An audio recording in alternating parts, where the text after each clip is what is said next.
तो student start करते हैं संपूर्ण अवकलन किस तरीके से होता है, टोटल डिफरेंशियल इसे बोलते हैं। तो इसको समझते हैं किस तरीके से होता है। पहले ये फंक्शन समझ लेते हैं क्या है। तो यहाँ पर देखते हैं, देखिए ये क्या है, कोई फंक्शन है, मान लेते हैं u और x है, तो उसको इस तरीके से लिख सकते हैं du और ये dx और dy। ठीक, अब इसी कंसेप्ट से सारे समझना है कैसे। जैसे कंपोजिट फंक्शन है, कंपोजिट फंक्शन में क्या होता है, कोई फंक्शन दिया है, वो फंक्शन जैसे ये क्या है, u है, इस पे डिपेंडेंट है, x y पे डिपेंडेंट है, और यहाँ पर देखिए u है, x y डिपेंडेंट है, x y भी किसी और फंक्शन पे डिपेंडेंट है, दोनों t पे डिपेंडेंट है। ठीक, तो इसको फंक्शन किस तरीके से बनाते हैं समझते हैं।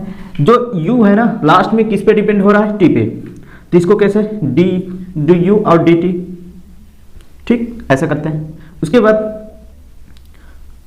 du आपको ऐसे लिखना है, और किस पे डिपेंडेंट है, ये dt पे, ऐसे dt लिख दो, प्लस du dt। ठीक, यहाँ dt है तो dt चलेगा।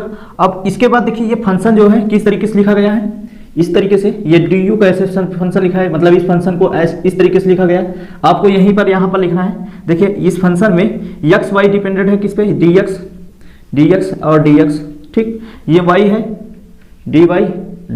ठीक, आप समझ सकते हैं आप किस तरीके से। देखिए ये जो u है किस पे डिपेंड है, t पे डिपेंड है लास्ट में। उसके बाद ये du dt से चलेगा। ठीक, उसके बाद dt du लिखे dt, इस तरीके से ये क्रॉस du dt। ठीक, सारे में du dt। अब यहाँ से समझते हैं ये चीज़, आप समझ, ये चीज़ क्या है, दो फंक्शन में x y पे दो फंक्शन है, तो dx, इसके बाद dy इस तरीके से चलता है। ठीक, तो यहाँ देखते हैं अगला फंक्शन। देखिए सेम इसी तरीके से ये कंपोजिट फंक्शन है, जब अगर दो पे डिपेंड है। तो अभी ये क्या था, u जो है x y पे डिपेंडेंट है, x y क्या है, t मतलब एक ही फंक्शन पे डिपेंडेंट है, t और t पे ही डिपेंडेंट, दोनों एक ही है। ठीक, तो इसलिए ये t चला। अब यहाँ पर समझते हैं, ये u फंक्शन है, x y पे डिपेंडेंट है, उसके बाद यही x y जो है इस पे डिपेंडेंट है, y पे डिपेंडेंट। तो इसको कैसे बनाएंगे सूत्र, देखिए तो आपको क्या है, यहाँ पर लास्ट में कितने u किस पे डिपेंडेंट है, लास्ट में t1 और t2, मतलब दो फंक्शन बनेंगे। देखिए पहले बनाएंगे du dt t1, कैसे बनेगा, देखिए du और यहाँ पर लिखो dt t1, उसके बाद प्लस du और यहाँ dt1, ऐसे करोगे। उसके बाद इस फंक्शन के लिख दो, जैसे ये कंसेप्ट बना। देखिए इस फंक्शन में क्या है कि du है, उसके बाद du लिखे, du ये दोनों चीज़ नहीं है, तो ये दोनों चीज़ लिख दो, dx। और यहाँ पर देखिए, उसके बाद देखिए सेकंड वाला क्या है, dy, वहाँ सेकंड y है, dy। ठीक, इस तरीके से ये एक फंक्शन बन जाएगा। इसी प्रकार देखिए u 1 पे डिपेंडेंट था और इस पे भी डिपेंडेंट है, du dt1। ठीक, इस तरीके से आपको कंसेप्ट ये बनाना है। ठीक, जब भी कंपोजिट फंक्शन मिलेंगे आपको, जितने लास्ट में डिपेंडेंट है उस तरीके से आप कंपोजिट फंक्शन बना लोगे, उसके बाद डिफरेंशिएट आप करोगे। ठीक, इसी के पहले हम आपको सिखा रहे हैं किस तरीके से कंपोजिट फंक्शन के ये आप अवकलन के सूत्र बनाओगे, आंशिक अवकलन के। उसके बाद आपको क्या करना है, लास्ट में जो चीज़ दिया है उससे आप फंक्शन से डेरिवेटिव करते हो निकल जाएगा। ठीक, कैसे निकलते हैं पहले इसको समझ लेते हैं कैसे। देखिए ये u हाँ 1 पे डिपेंडेंट था, इस तरीके से लिख दिए। उसके बाद u t2 पे भी डिपेंडेंट है, तो t2 के यहाँ लिखेंगे, तो सेम वही तरीके से, उसी तरीके से यहाँ d2 और सेम du और ये dt। ठीक, अब यहाँ पर देखिए इसी फंक्शन को फिर लिख देना, इसी फंक्शन किस तरीके से लिखा गया था, यही फंक्शन यहाँ आ जाएगा, dx x पे है, y पे है। अगर तीन फंक्शन होता है, x y z पे होता तो यहाँ पर 3 तक चलता। ठीक, और उसके बाद dt। तो यहाँ पर समझते हैं, जैसे u है x dx dy, ये आपका फंक्शन बन गया। इस तरीके से आप आंशिक अवकलन निकाल सकते हो। ठीक, तो इस फंक्शन को देखते हैं। देखिए जो u है x y पे डिपेंडेंट है, उसके बाद y फंक्शन x पे डिपेंडेंट है। सेम इसी कंसेप्ट से बनाएंगे। समझ, देखिए ये u है लास्ट में किस पे डिपेंडेंट है, x पे, तो यहाँ पर निकालना पड़ेगा du dx। ठीक, वही concept du dx plus du dx। अब निकालते हैं। अब ये फंक्शन आपको कैसे लिखना है, उसी तरीके से dx इस पे ये वाला फंक्शन के लिए लिखना है। देखिए वही इतने मिला के क्या बन रहे हैं, और यहाँ पर dy दूसरा dy, तो ये दोनों मिला के ये चीज़ क्या है, ये फंक्शन तो है, तो और ये भी मिला लो। ठीक, अब देखिए ये कंसेप्ट आपको बन गया। उसके बाद अब यहाँ से कुछ कैंसिल हो रहा है, देखिए क्लियर करो, ये कैंसिल हो रहा है, ये दोनों कैंसिल हो जाएंगे, क्या बनेंगे du dx, सॉरी ये डेल पढ़ा जाता है, तो डेल डेल पढ़ेंगे, डेल यू डेल एक्स, और तो ये क्या है डेल यू डेल वाई और डेल वाई डेल एक्स। ठीक, तो ये आपका सेकेंड फंक्शन बन गया। इस तरीके से जब अगर ये दोनों फंक्शन के एक ही फंक्शन टाइप है तो इस तरीके से बनेंगे। ठीक, अब यहाँ पर क्या था, एक्स वाई दोनों एक ही फंक्शन थे, सेम वही बना जिस तरीके से ये कंसेप्ट देखिए। आपको ये पता है तो उसके बाद सारे कंसेप्ट निकाल सकते हो इन सबको। ठीक, यहाँ पर कितने पे डिपेंडेंट है, T1 T2 पे। इसी तरीके अगर 2 डिपेंडेंट है एक्स वाई पे तो 2 तरीके से बनेंगे, और 3 है तो 3 तरीके से बनेंगे। ठीक, अब यहाँ से समझते हैं जब फंक्शन में क्या हो, एक्स वाई अकेले हो तो उसको कैसे निकालते हैं, और कांस्टेंट हो या जीरो हो, इस तरीके से। तो यहाँ पर देखिए ये फंक्शन है, फंक्शन लिख देते हैं, डी एक्स पहले ले लेते हैं। ठीक, उसके बाद ये यहाँ क्या होता है डी एक्स और डी एक्स ले लेते हैं। ये कैसे हो रहा है इसको समझते हैं पहले। देखिए जैसे इस तरीके का कंसेप्ट था यहाँ पर, इस तरीके से यही कंसेप्ट अपना रहे हैं। देखिए हम क्या कर रहे हैं, डी एफ डी फंक्शन है, ये फंक्शन है, इसके बाद ये कांस्टेंट जीरो है, तो क्या लिखोगे, यदि लिखोगे, मतलब कि ये चीज यही फंक्शन के लिए लिखा जाएगा। ये क्या है, जीरो है, तो आपको डी यू डी एक्स मतलब हम क्या कर रहे हैं, एक्स सापेक्ष कर रहे हैं, डी एफ डी एक्स है, उसके बाद डी एक्स सेम है, फिर plus D function D Y होता है, D Y del Y, sorry ये बार बार वही चीज आ रहा है। तो यहाँ से देखते हैं डेल वाई है, उसके बाद क्या होता है डेल एक्स, एक्स सापेक्ष हो रहा है, जीरो हो। ठीक, तो यहाँ से देखिए ये कैंसिल हो जाएंगे, तो यहाँ पर हमको किसका वैल्यू चाहिए, D del Y by del X चाहिए। तो del Y by del X ये निकालोगे तो क्या आएगा, इसको इधर पक्षांतर कर दोगे, डेल वाई डेल एक्स बराबर निकलेगा। देखिए ये चीज आएगा उधर फंक्शन माइनस में आ जाएगा, डेल फंक्शन हो गया और डेल एक्स हो गया। उसके बाद ये चीज क्या आ जाएगा बटे में, डेल फंक्शन और डेल वाई। अब देखिए ये चीज क्या आ रहा है, ये एक फार्मूला आपको बन गया, जब फंक्शन क्या हो जीरो, ठीक, या कांस्टेंट हो, उसमें कोई फंक्शन नहीं हो, जैसे इसमें u है, u की जगह क्या होना चाहिए जीरो, या तो कोई कांस्टेंट हो तब आप ये लगाओगे, ये कंसेप्ट लगाओगे।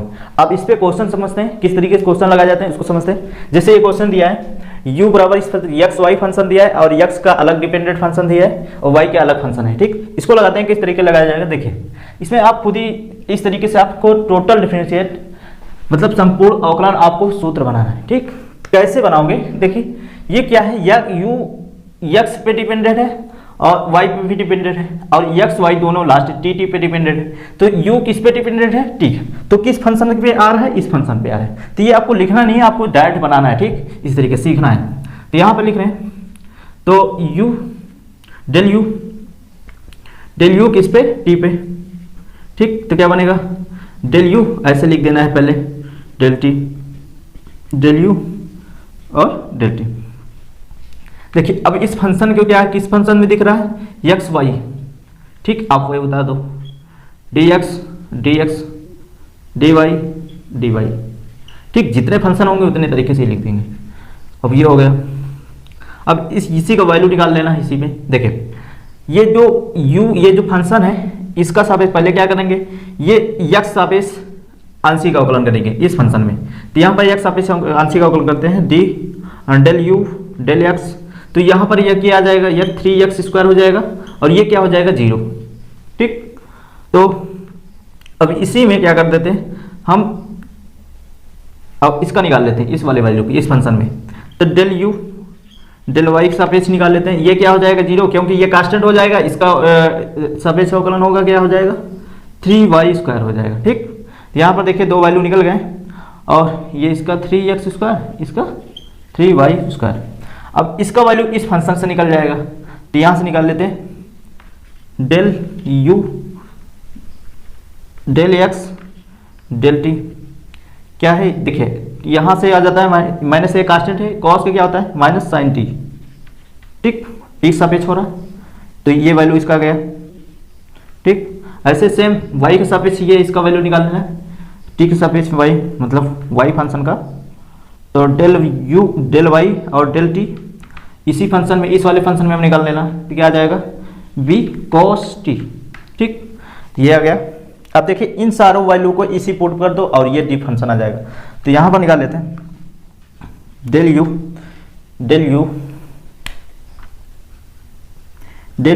डेल टी और इसके बाद इसका वैल्यू कितना है, इसका वैल्यू आया कितना 3x स्क्वायर, ठीक।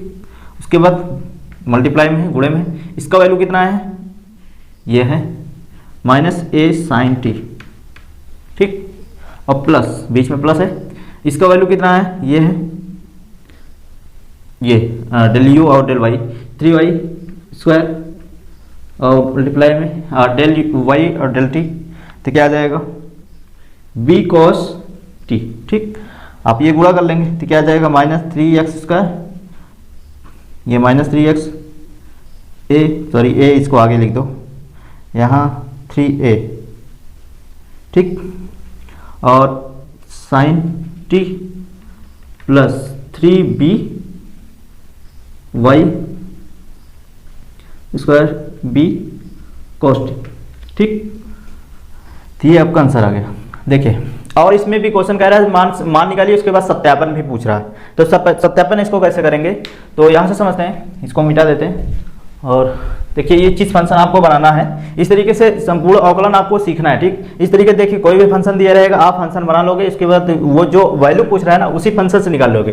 जैसे इसमें देखिए, जब ये बन गया है तो आपको ये वैल्यू कहाँ से निकलेगा, इस फंक्शन से, और ये वैल्यू आपको कहाँ मिलेगा, इस फंक्शन से, और ये वैल्यू आपको फिर इसी फंक्शन से मिल जाएगा, ठीक। इसका वैल्यू आपको सापेक्ष अवकलन, ठीक है, इस फंक्शन से मिल जाएगा। इस तरीके से आप कंसेप्ट आप देख लोगे तो उसमें सारे कंसेप्ट इसी से मिल जाएंगे, ठीक। आपको सिर्फ ये सीखना है किस तरीके से फंक्शन के जो संपूर्ण अवकलन बनाए जाते हैं, वो सूत्र कैसे बनाए जाते हैं, ठीक। यहाँ पे समझते हैं। देखिए, जब फंक्शन क्या था, x पे डिपेंडेंट था, इस तरीके से आगे सिर्फ दोनों फंक्शन x पे, एक ही फंक्शन क्या है, अकेले है, वो कट जाए, ठीक। तो यहाँ से देखते हैं, उसके बाद जब जीरो था कांस्टेंट, तो इस तरीके से फंक्शन आप डायरेक्ट ये लगा सकते हो, ठीक। कैसे लगाओगे, पहले फंक्शन x सापेक्ष करोगे फंक्शन को, उसके बाद y सापेक्ष करोगे, दोनों बटे कर दोगे माइनस में, तो आंसर आ जाएगा, ठीक। अभी इस पे क्वेश्चन भी लगाएंगे, समझेंगे कैसे आया। और यहाँ से समझते हैं, देखिए जैसे ये था, समझते हैं ये कैसे कंसेप्ट बना। देखिए, u था, x पे डिपेंडेंट था, x किस पे डिपेंडेंट, t1 पे डिपेंडेंट। सेम ऐसे ये है, देखिए डिपेंडेंट है, देखिए चेक करो इसमें, जो t है du है t1 पे सब डिपेंडेंट है, देखिए है ना, ये x डी पे। उसके बाद du x पे डिपेंडेंट है, जो ये जो स्वतंत्र चर बोला जाता है, ये परतंत्र तो बोला जाता है, तो ये चीज इस पे डिपेंडेंट है, और x भी t1 पे डिपेंडेंट। ऐसे सेम देखिए सारे क्रम ये इसी तरीके से, ठीक। सारे चेक कर सकते हो। अब इस पे नेक्स्ट क्वेश्चन देख, पहले इसको प्रूव कर लेते हैं, ये क्या है, सत्यापन है कि नहीं, मतलब जांच कर लेते हैं इसका। तो यहां से निकालते हैं इसमें, देखिए x और y की वैल्यू इस पे रख दो, इस फंक्शन पे, तो क्या आ जाएगा, क्यूब में आ जाएगा a क्यूब और cos t, ठीक।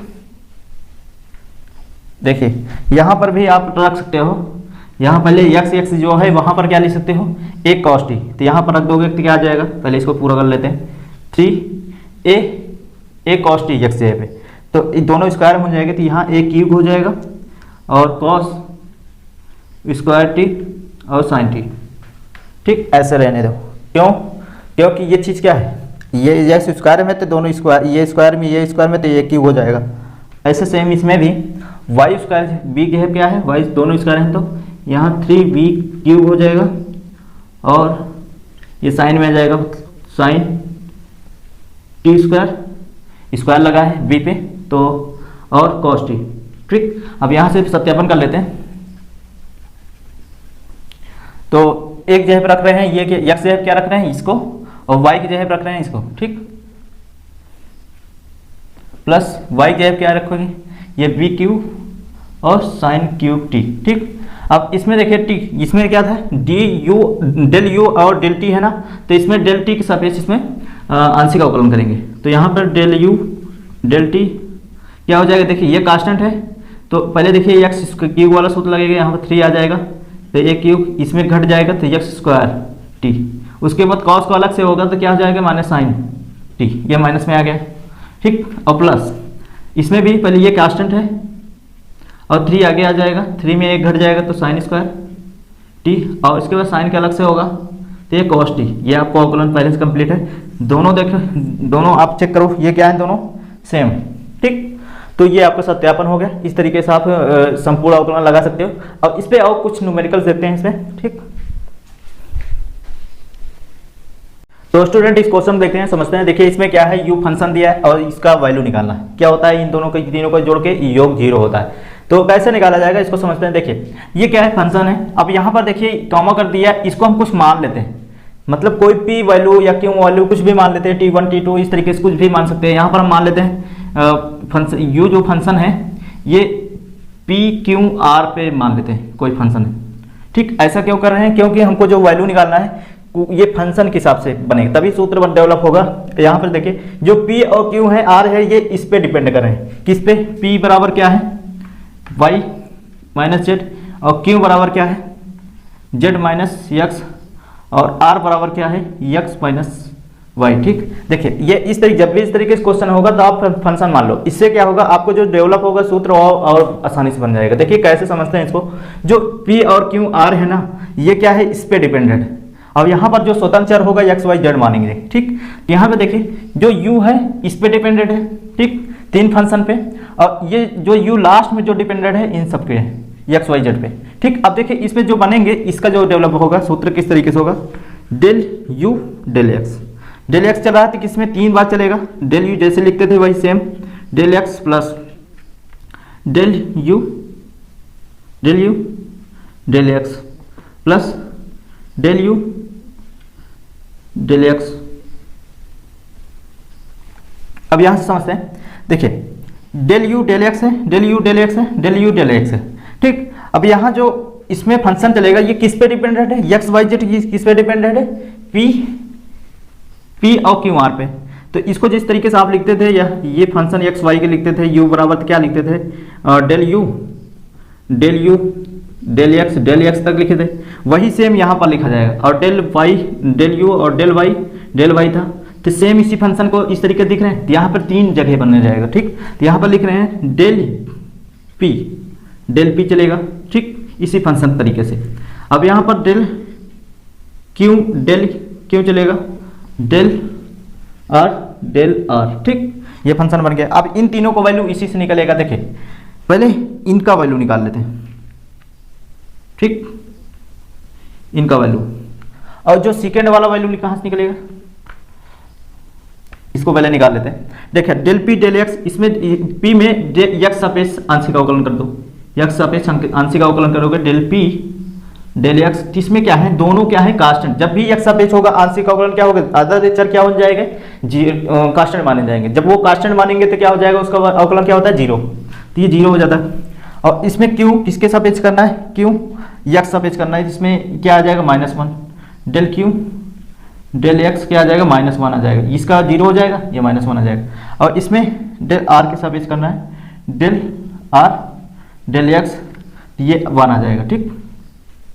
तो इस पे वैल्यू रखोगे तो डेल u ये 0 हो जाएगा, डेल p ये 0 आया, और इस पे क्या आएगा, सिर्फ ये क्या है माइनस में, तो ये माइनस में आ जाएगा, minus del u del q, ठीक। और ये प्लस में है, इसका 1 आया है, डेल u डेल r, ठीक। तो इसका वैल्यू आ गया, तो डेल u डेल x कितना आ गया, del minus del u del q plus del u del r, ठीक।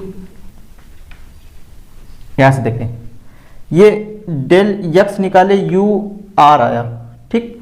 ऐसे हमको निकालना है डेल u डेल y, ठीक। ये भी आप सूत्र डेवलप करोगे इसी तरीके से बनेंगे। अब समझते हैं कैसे बनेगा, तो इसको भी निकाल लेते हैं। देखिए डेल u डेल y 3 जगह बनेगा, del u del y del u del y, ठीक। अब ये p q r है, तो डेल p डेल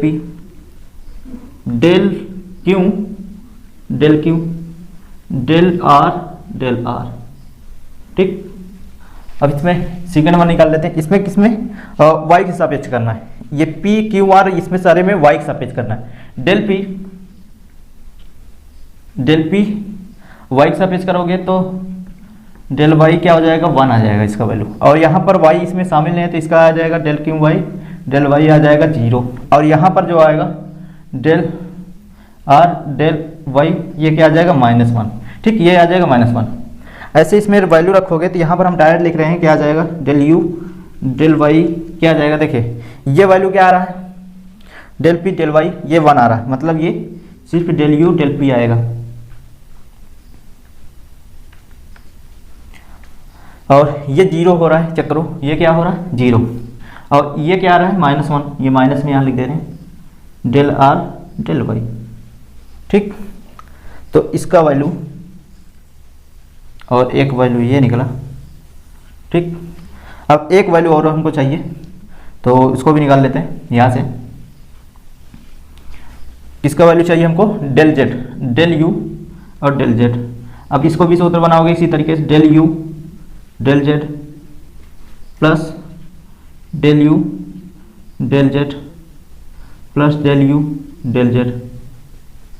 ठीक, अब ये p इसी फंक्शन से चलेगा, del p del p del q del r del r। ठीक, अब देखिए इसका वैल्यू इसी निकाल लोगे इसी फंक्शन से, तो डेल p और डेल z सब्ट्रैक्ट करना है, इसमें z के सब्ट्रैक्ट करोगे इसमें माइनस में आ जाएगा, डेल p डेल z -1। ठीक, इसका जीरो हो जाएगा, इसका -1, इसमें देखिए z का ये आ जाएगा 1 आ जाएगा, डेल q डेल z ये -1। ठीक, ये 1 के लिए आएगा, और डेल इसमें z शामिल नहीं है, इसका जीरो हो जाएगा, del r del z zero. ठीक, अब इस पे वैल्यू रख देते हैं, तो इस पे कितना आया, तो इस पे माइनस है, डेल u डेल p क्या है, और प्लस इस पे 1 है, डेल u डेल q, अब इसका जीरो आया, तो ये दो तीनों को वैल्यू क्या आ गया, डेल z। ठीक, यहाँ से समझते हैं। अब तीनों को वैल्यू क्या है, इस पे रख देना है और आना चाहिए जीरो, तो इन तीनों को वैल्यू हम इस पे रख रहे हैं, तो यहाँ पर इस फंक्शन में, तो देखिए इसका वैल्यू क्या आया है, ये minus del U del Q plus इसका value del U del R plus, ठीक, प्लस है बीच में, और डेल यू डेल वाई को वैल्यू रखना है, del U del P minus del R del Y plus, उसके बाद इसका वैल्यू रखना है, इसका वैल्यू कहाँ से निकाले, ये निकाला, तो ये माइनस है डेल यू डेल पी, ये क्या है del U del P minus में, और del U plus del U del Q. अब यहाँ से निकलते हैं, ये वैल्यू क्या आ जाएगा, देखिए ये चीज़ कहीं मिल रहा है, चेक करो, तो u और q ये दोनों कैंसिल हो जाएंगे, और ये r कहाँ है, ये कैंसिल हो जाएंगे, सॉरी ये नहीं, ये कैंसिल नहीं हो रहा है, ये किससे कैंसिल हो रहा है, डेल आर डेल वाई कहाँ है, डेल आर डेल वाई, ये वाई कहाँ से आ गया, तो ये y में चलेगा, ये p नहीं चलेगा नीचे,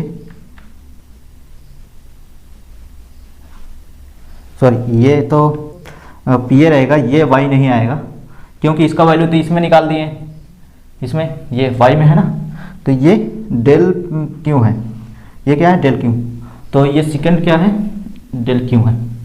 अब डेल r डेल q कहाँ है, डेल u, ये डेल u है, सॉरी ये बार बार गलती हो रहा, तो ये सेकंड वाला क्या है, सेकंड वाला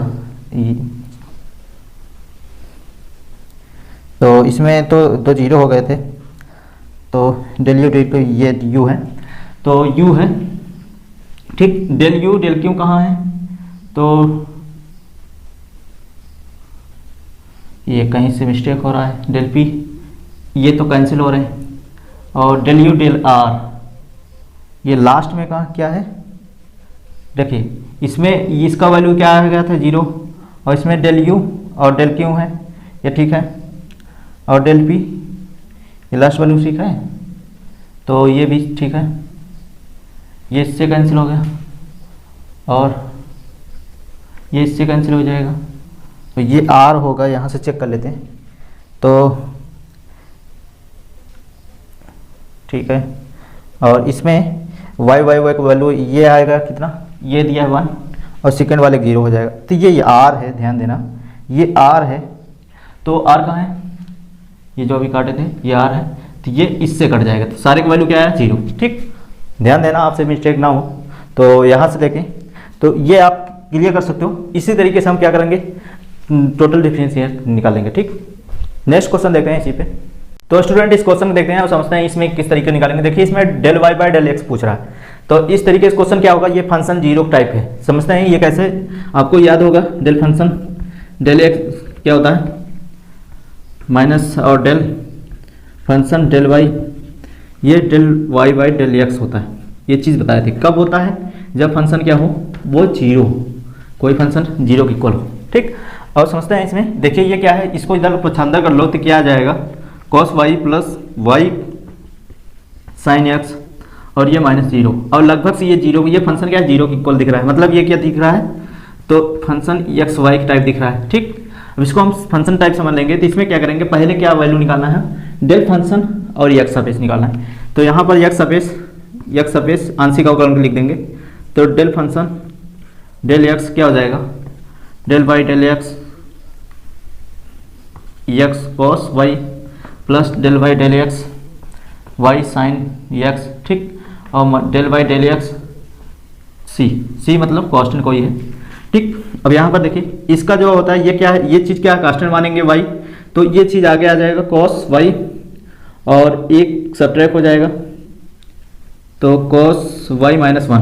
ठीक, अब यहाँ पर देखिए जैसे ये क्या है यक्स सापेक्ष हो रहा है, तो ये क्या है एक पावर जैसे यक्स होता है डेरिवेटिव सेम इसी तरीके से होगा, तो जैसे ये कांस्टेंट समझेंगे तो ये क्या होता है इसका, तो एक पावर यक्स ही होता है और लॉग एक पावर ई हो जाता है। ठीक, ये आ जाता है, जो ए है यहाँ आ जाता है नीचे बेस में आ जाता है और ई यहाँ पर आ जाता है। ठीक, तो इसको क्या आ जाएगा, देखिए पहले ये तो वही होगा। ठीक, एक एक स्टेप करेंगे और ये इसके बाद ये क्या होगा लॉग वाई ई ये आ जाएगा। अब देखिए ये एक पावर एक्स टाइप हो जाएगा ये डेरिवेटिव। अब क्या होगा साइन का भी होगा, साइन का होता है cos एक्स। ठीक, स्टेप बाय स्टेप होता है। ठीक, तो अब ये होगा जीरो इस तरीके से। देखिए स्टेप बाय स्टेप मतलब जैसे मान लेते हैं कोई चीज रूट में।